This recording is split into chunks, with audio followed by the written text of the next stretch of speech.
Until Dawn, PC features and specs revealed.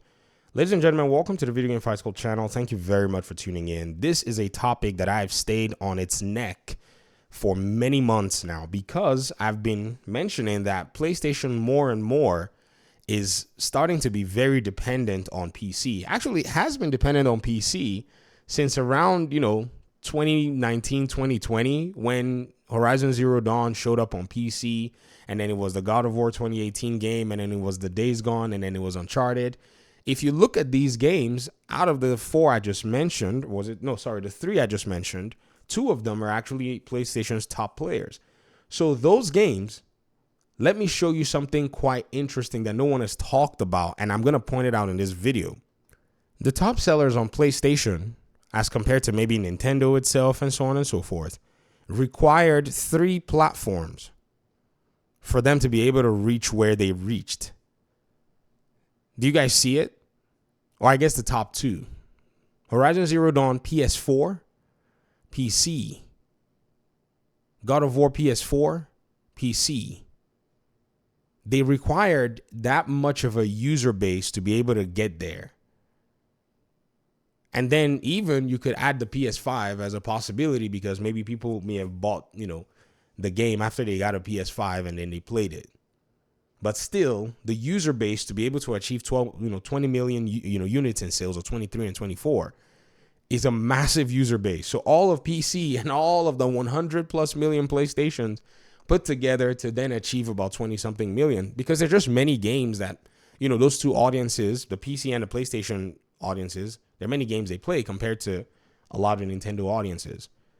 So this whole thing that third party was going to ever, or first party was going to ever sustain PlayStation has been a misnomer all this while.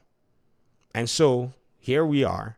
They're bringing one of their, games, or one more of their game, to PC as a day one launch. Now, this is in contrast to what had been generally believed, that all they were going to do was bring live service games to the platform day and date.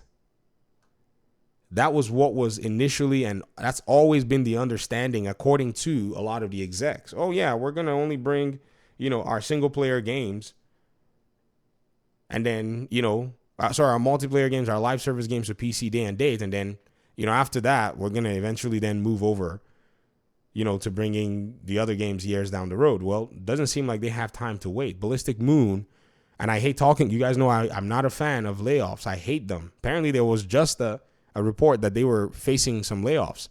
And so this studio is in need of getting a game that will sell broadly, in my opinion. Now, many will tell me that, and people have said it. They'll tell me this is a remake, though. Doesn't really mean that it's a brand new game.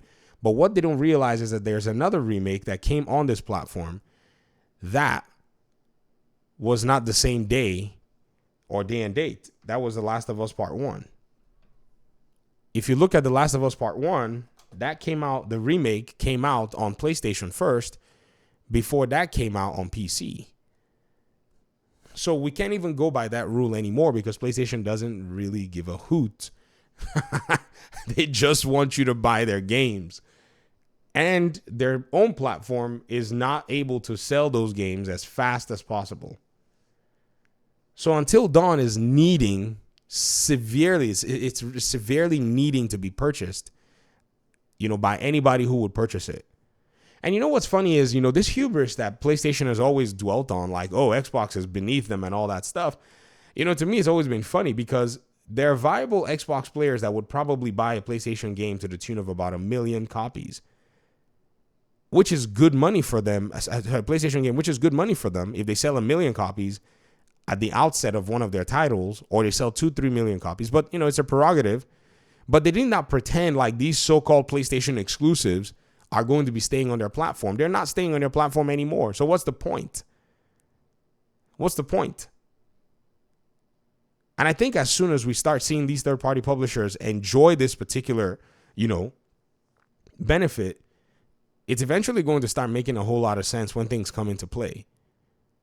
That games and gamers just want to play games without any hassle of worrying where they're going to go play the game. That window is closing significantly right now. People are starting to look and say, man, there's no need for me to stay in this PlayStation ecosystem, simply because I just don't feel like there's anything of value that's actually provided to me, since they need money and I can basically find myself not in need of one specific ecosystem. I can break away and I can break free from there. Let me hear your thoughts in the comment section. I really appreciate you guys' time and audience, and hopefully we'll talk pretty soon in another one. Peace out.